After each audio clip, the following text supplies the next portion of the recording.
It was Rwanda, it was Kigali, it was Kagame who killed our... N'u Rwanda, ni Kigali, ni Kagame wishe abasirikare bacu. Ubufasha yahaye M23 n'uburyo M23 yitwaye nabi ku basirikare ba Afrika y'Epfo babikoze kuko bari bazi ko bafite ubufasha bw'u Rwanda. Ariko se kuki mushaka gufata u Rwanda nk'inshuti?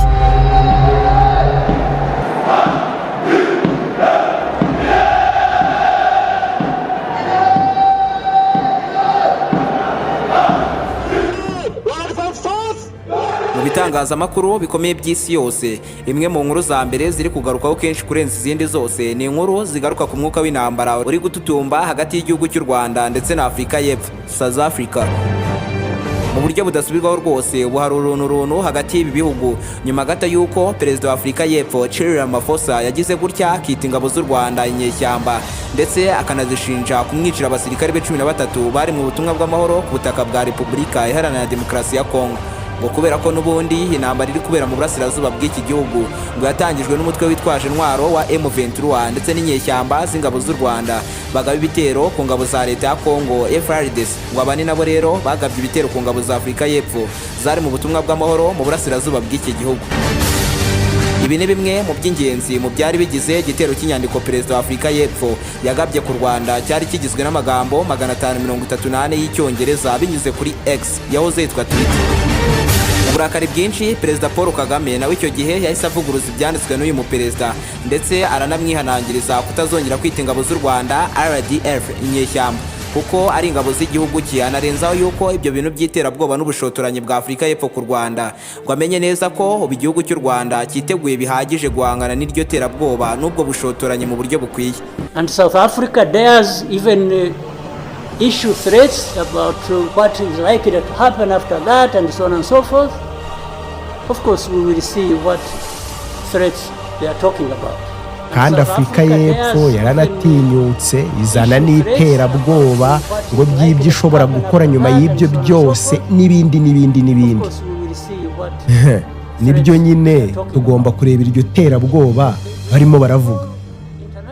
Noneho mufite imiryango mpuzamahanga yose byacanze. Navuganye na perezida wa Afrika y'Epfo wansabye ko tuganira, ari nawe uri hariya yigira ngo ni umuhuza w'amahoro. None se twebwe abayobozi b'ibihugu byacu twakemera gute ko ibi bikomeza iteka tukemera ko tugirwa ibikoresho? And how do we leaders of our own countries accept this to go on forever and just accept that we shall be manipulated? Ibi byatumye isi yose ihanga amaso ibi bihugu mu gihe mw'imbere muri ibi bihugu harimo hategurwa ingabo za mbere mu zatojwe birenze bihagije zizwi nka special force, ari nako anategurwa ibitwaro by'urugamba biremereye kandi birasa ku ntera ndende ndetse binazwiho guturitsa ahantu hanini cyane bikoresheje imbaraga nyinshi ku buryo nta cyarokoka aho ibyo bitwaro biba byarashe. Ni ibitwaro birimo bikurwa mu bubiko ku bwinshi mu kwitegura intambara ishobora kuba yaba akanya kariko kose hagati y'ibi bihugu.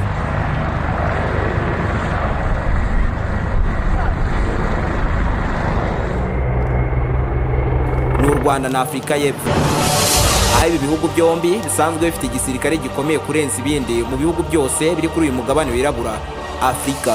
Mu mbaraga za gisirikare z'ibihugu byombi kandi nta na kimwe wagaya ku rugamba. Gusa ariko nanone nubwo ibihugu ari ibinyembaraga ntabwo binganya imbaraga 100% nubwo byose bitinyitse kandi bikaba byaranahabije ibihugu bigiye bituranye.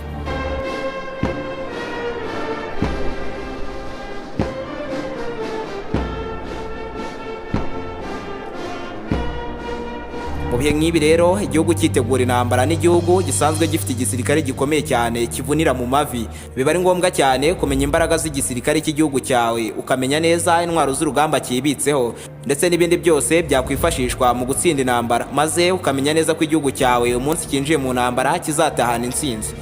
Ariyo mpamvu rero uyu munsi naguteguriye byinshi ku byo wamenya ku mbaraga, abasirikare, ibitwaro biremereye by'urugamba, imyitozo n'amafaranga ashorwa mu gisirikare cy'u Rwanda ndetse n'icya Afrika y'Epfo, cyane ko ubu buri wese ari kwibaza watsinda undi mu gihe ibihugu byombi byafatanamo bikavunderezanya ibisasu biremereye ku bwinshi. Ese ninde uhabwa amahirwe menshi yo gutsinda intambara mu gihe yaba ibaye? Ese ubundi intambara mu gihe yabera ku buhe butaka? Ese yabera mu Rwanda cyangwa yabera muri Afrika y'Epfo? Mu gusobanukirwa ibyo byose nimba ari ubwa mbere wari wisanze kuri umuyoboro mugari w'ibyegeranyo mu Rwanda, icyo usabwa ni ugukanda subscribe ugafungura inzogera kugira ngo ukomeze gutungurwa no gusobanukirwa na byinshi cyane bimeze nk'ibicanganye kuri iyi sinzima dutuye. Di Aime Christian, ikaze. Waba ushaka kubyaza umusaruro imbuga nkoranyambaga zawe, waba ufite YouTube channel ushaka kongera aba subscribers na views bitakugoye, waba ushaka kongera aba followers bawe kuri Instagram na TikTok, like, comment ku mbuga nkoranyambaga zose, byarakemutse. Jya ku rubuga www.twika.smm.com aho bagufitiye uburyo bwiza bwo kubona aba subscribers n'aba followers ba nyabo kuri izo mbuga zose mu buryo bworoshye cyane bitakugoye, maze nawe ugatangira kwinjizwa akayabo n'imbuga nkoranyambaga nk'abandi bose. Ku bijyanye n'ibiciro ho ni nk'aho ari ubuntu wigira ikibazo, kandi aba followers n'aba subscribers aba ari abanyabo, byumvikane ko ibyo uzajya ukora byose bazajya babikurikirana umunsi ku munsi. Ubu buryo burizewe cyane kandi bukora neza ku bantu bose bari mu Rwanda ndetse no mu mahanga 100%, aho ushobora kwishyura ukoresheje mobile money cyangwa cryptocurrency. Twigisha kandi tugatanga ubujyanama ku bijyanye no kubyaza umusaruro internet n'imbuga nkoranyambaga, gukora monetization kuri YouTube, Instagram, Facebook n'ahandi. Ku bindi bisobanuro mwabariza kuri nimero muri kubona kuri screen yanyu aka kanya. Ubundi Afrika y'Epfo ni igihugu kiri ku buso bw'ibirometero 1,221,021 n'ibindi 37 birengaho. No bunini bukubye ubunini bw'u Rwanda inshuro 46 zose, kuko u Rwanda rwo ruri ku buso bw'ibirometero kare 26,338 byonyine. Afrika y'Epfo kandi inatuye n'abaturage barenga 34,700,000. Ni abaturage benshi inshuro enye n'ibice 8 ugereranyije n'abatuye mu Rwanda, kuko mu Rwanda ho habarizwa abaturage barenga 13,600,000. Igisirikare cya Afrika y'Epfo, South Africa National Defense Force, kibarizwa ku mwanya wa 33 ku rutonde rw'ibihugu bifite igisirikare gikomeye kurenza ibindi ku isi hose. Kikaba kibarizwa ku mwanya wa 3 kuri uru rutonde, ariko rwo ruriho ibihugu byo muri Afrika gusa. Aha igisirikare cya Afrika y'Epfo kiza nyuma gato y'igisirikare cya Misiri ndetse n'icya Algeria. Ni mu gihe igisirikare cy'u Rwanda RDF, Rwanda Defense Force, cyo kibarizwa ku mwanya w'111 kuri uru rutonde rw'ibihugu bifite igisirikare gikomeye ku isi hose. Ubyumve neza ko rwose kitanabarizwa no mu 10 bya mbere muri Afrika, ku mbuga zimwe na zimwe zisanzwe zikurikiranira hafi ibijyanye n'imbaraga za gisirikare kuri uyu mugabane wa Afrika. Afrika y'Epfo ifite abasirikare bari ku kazi barenga 71,235 ndetse n'inkeragutabara zirenga 29,350. Bose bahuriye ku kuba barahawe imyitozo ya gisirikare ikakaye basoza barabaye abaribyo ku rwego rwo hejuru. Ni ingabo zoherezwa hirya no hino ku isi mu butumwa bw'amahoro. Byumve neza ko izi ngabo ari n'inkingi ya mwamba mu ngabo z'umuryango w'ubumwe bwa Afrika, African Union. Yewe izi ngabo ziri no muzimbere cyane, zifite ingufu zikoreshwa n'umuryango w'abibumbye, zoherezwa mu kugarura amahoro aho yabuze hirya no hino ku isi hose, United Nations Peacekeeping Mission. Izi ngabo zizwiho kugarura amahoro aho yabuze, kandi zinazwiho ubuhanga budasanzwe mu kurwana mu bice bisa nkaho bigoye kuba wabirwaniramo. Ubu ngubu izi ngabo ziri mu ziri gufasha leta ya Kongo mu kurwanya umutwe witwaje intwaro wa M23, ndetse izi ngabo zanoherejwe muri Mozambique. Ni mu gihe u Rwanda rwo rufite abasirikare bari ku kazi 33 gusa. Aba nta nubwo ari kimwe cya kabiri cy'Afrika y'Epfo. Tugendeye kuri iyi mibare rero, Afrika y'Epfo iruta kuri u Rwanda. Gusa ariko imibare si irwana urugamba, kuko amateka ahamya neza ko abasirikare bake batojwe neza iteka bahorana intsinzi.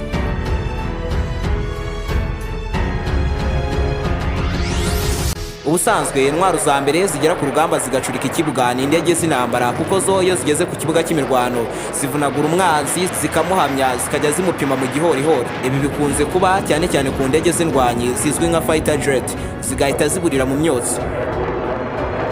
Muri uru rwego Afrika y'Epfo ifite indege zo muri ubu bwoko 17 zizwi nka Sub-Jazz 39 Gripen, indege zikorwa n'uruganda rwo muri Sweden rwitwa Sub-AB. Aho indege imwe gusa yo muri ubu bwoko ibihagaze $85 z'amadolari ya Amerika, n'akabakaba miliyaride 119 na miliyoni 459 mu mafaranga y'inaha iwacu mu Rwanda.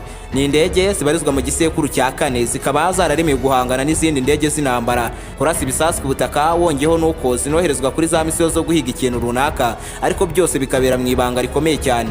Iki gisirikare cya Afrika y'Epfo kinafite indege 23 bifashisha mu gutwara abasirikare ndetse n'ibikoresho bya gisirikare zibijyanye ku rugamba igihe urugamba ruri kubera kure y'iwabo.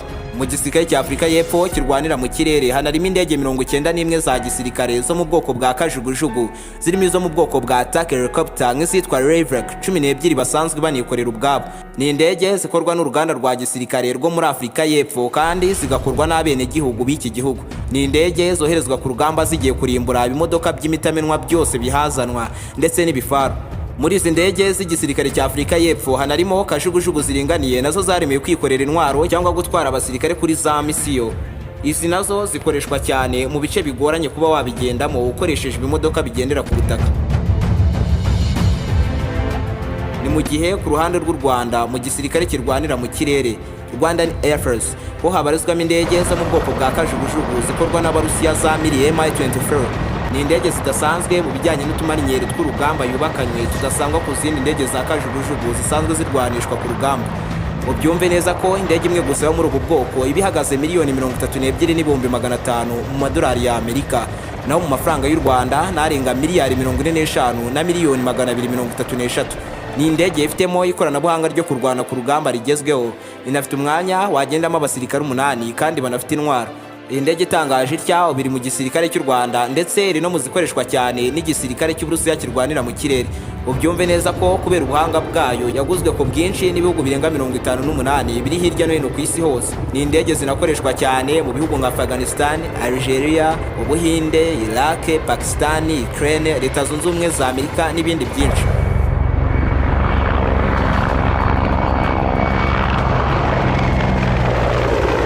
Rwanda mu minsi yashize rwanaguze indege zo muri ubu bwoko ariko zo zongeremo ikoranabuhanga ndetse n'intwaro nshya z'urugamba kandi zigezweho. Ni indege nazo zikorwa n'Abarusiya zo mu bwoko bwa Muri Mi-35. Ni igisirikare cy'u Rwanda n'ubundi kinasanzwe gifite za kajugujugu nazo za Muri Mi-17 zifashishwa mu gutwara abasirikare mu gihe berekeje kuri za misiyo zibera kure y'iwabo. Iki gisirikare cyamaze kwibikaho n'izindi ndege zitwara abasirikare ndetse zikorera n'intwaro z'urugamba zo mu bwoko bwa Casne 208 Caravan ndetse n'izitwa Diamond DA-42 Twin Star.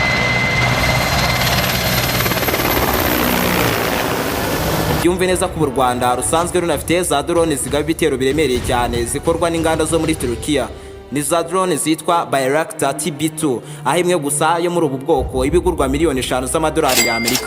Nakabakaba miliyaride 6 na miliyoni 959 mu mafaranga y'inaha iwacu mu Rwanda, ni hafi miliyari 7.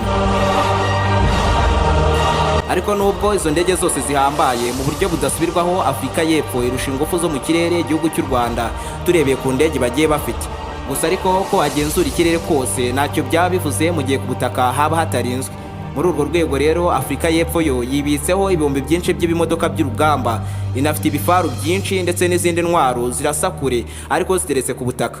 Igisirikare cya Afrika y'Epfo gifite ibifaru bya Elephant Main Battle Tank biba byubakanywe uburyo bugezweho bwo kurasa, aho nakwibeshya na guto kubamo ku buryo guhusha igipimo biba bidashoboka. Ibi bifaru babifite birenga 195. Ibindi bifaru Afrika y'Epfo igiye ifite nabyo bititiza benshi ni nk'ibyitwa Ricat byoherezwa kuri za misiyo ziba zigomba kurangira kare, kuko ibi bifaru bizwiho kurangiza akazi byihuse cyane. Ubyumve neza ko mbene zibirende Afrika y'Epfo zifite zirenga 240, aho imwe gusa yo muri ubu bwoko iba yubakanywe intwaro ya 76mm gun iba ifite ubushobozi bwo guturitsa ibimodoka byose by'imitamenwa byoherezwa ku rugamba.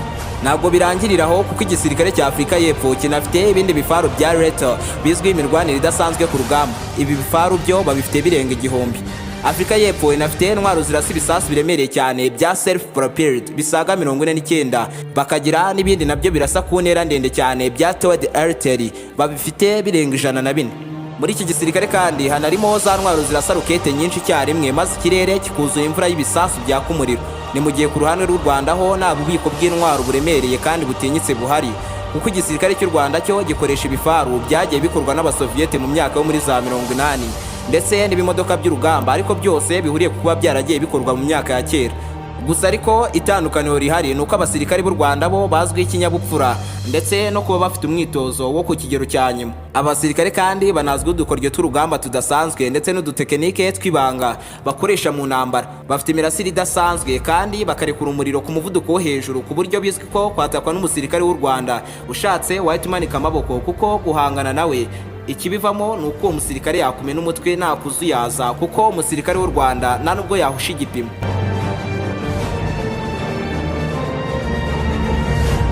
ariko nanone Afrika y'Epfo yo inakura ku nyanja y'Abahinde ndetse n'inyanja Atlantique. Byumvikane yuko bo rero basanzwe bafite igisirikare gikomeye kirwanira mu mazi. Mubyumve neza ko igisirikare cya Afrika y'Epfo kirwanira mu mazi cyo gifite amatane yo mu bwoko bwa frigate abarirwa muri Vera, bumwe buba bwibitse intwaro zigezweho zinumviriza ibisasu byakoherezwa kuri ubu bwato mbere yuko biraswa. Afrika y'Epfo inafite submarine 3 za Iran zizwiho ubuhanga buhambaye bw'imirwanire yo munsi y'amazi. Banafite amato ya gisirikare akora patrouille 32 yifashishwa n'inzego z'umutekano mu gucunga umutekano w'amazi. Ni mu gihe u Rwanda rwo Ireland Rocket Country bivuze ko rudakora ku nyanja ariyo yose. Gusa ariko abasirikare b'u Rwanda barwanira mu mazi bitoreza mu kiyaga cya Kivu inshuro nyinshi, ariko ibikoresho bafite byo ni bike cyane kandi nta nubwo binakanganye ugereranyije n'intwaro zo mu mazi Afrika y'Epfo yibitseho. Kuko abasirikare b'u Rwanda barwanira mu mazi bo bafite amato atari manini yo mu bwoko bwa Fabia Bras aba yubakanywe imbunda ziremereye zikorwa n'Abashinwa za Type Miners 85 Heavy Machine Gun. Abasirikare ba Afrika y'Epfo ni kenshi bagiye boherezwa mu butumwa bw'amahoro, n'abasirikare b'u Rwanda bo bagiye boherezwa mu ntambara mu bihugu bigiye bitandukanye ngo bagarure amahoro aho yagiye abura, nko muri Mozambique ndetse no muri Central Africa. Gusa ariko aho u Rwanda rubera kasamutwe nuko ari agahugu gato kuzuye imisozi kandi gatuye n'abantu benshi, bituma rero kukataka bigoye cyane kandi uwakataka bikaba byamuviramo inzozi mbi. Nk'ubu mu gihe Afrika y'Epfo yakwishuka ikataka u Rwanda yahura n'ibizazane byinshi birimo imisozi, amashyamba y'inzitane ndetse no kuba byabagora cyane kuba barwanira mu mijyi yo mu Rwanda. Ikindi kandi Afrika y'Epfo iri kure cyane uturutse ku Rwanda, bivuze yuko rero Afrika y'Epfo byazajya bibagora cyane kwataka u Rwanda, kuko byazajya bibasaba byibura kugenda ibirometero birenga 3000 mu gihe baba bagiye kugaba ibitero ku Rwanda. Binumvikane ko rero mu gihe intambara yabibaye byazajya bigora Afrika y'Epfo kuba bakora intwari wabo bakazigeza mu Rwanda aho baba bari kurwanira. Uko gutinda kubufasha rero aha ni ingabo z'u Rwanda zazajya zikorera akantu kadasanzwe ku buryo izo ntwaro niyo zazajya zihagera nawe usigaye wo kuzikoresha. Utagira ngo nibikabyo, ariko kurwanira kure y'iwanyu naga ari ibintu bihenze cyane gusa, ahubwo ni n'inzozi mbi. Ariyo mpamvu rero byaba ari amahirwe akomeye cyane ku Rwanda mu gihe intambara ariho yabera mu gihe yabibaye.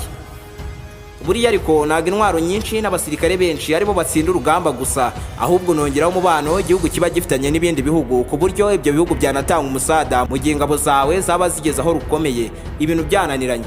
Aha Afrika y'Epfo ifitanye umubano udasanzwe n'ibihugu by'ibinyembaraga birimo nk'Uburusiya ndetse n'Ubushinwa. Bivuze ko rero Afrika y'Epfo yanahabwa umusada uremereye cyane wuzuye intwaro ziremereye kandi zirasakure mu gihe yaba iri ku rugamba maze igatangira gutsindwa, kuko yagifashwa n'Uburusiya ndetse n'Abashinwa.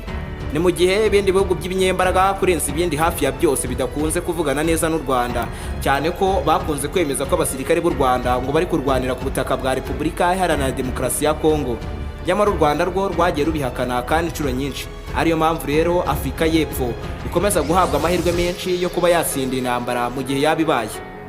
Ese wowe ukurikije ibyo wabonye muri iki kiganiro, ninde ubona wamanika amaboko mbere mu gihe aba bombi bafatanamo? Yaba ari u Rwanda se cyangwa na Afrika y'Epfo? Mudusangiza ibitekerezo byanyu munyuze muri comment. Mu gihe wakunze ibyo nkora ushobora kuba wankurikirana ku mbuga nkoranyambaga zanjye zirimo Instagram na TikTok. Nkoresha handle ya Aime Christian 01. Niba ari ubwa mbere rero wari wisanze kuri umuyoboro mugari w'ibyegeranyo mu Rwanda, icyo usabwa ni ugukanda subscribe ugafungura inzogera kugira ngo ukomeze gutungurwa no gusobanukirwa na byinshi cyane bimeze nk'ibicanganye kuri iyi si nzima dutuye. Ndi Aime Christian. Naho ubutaha.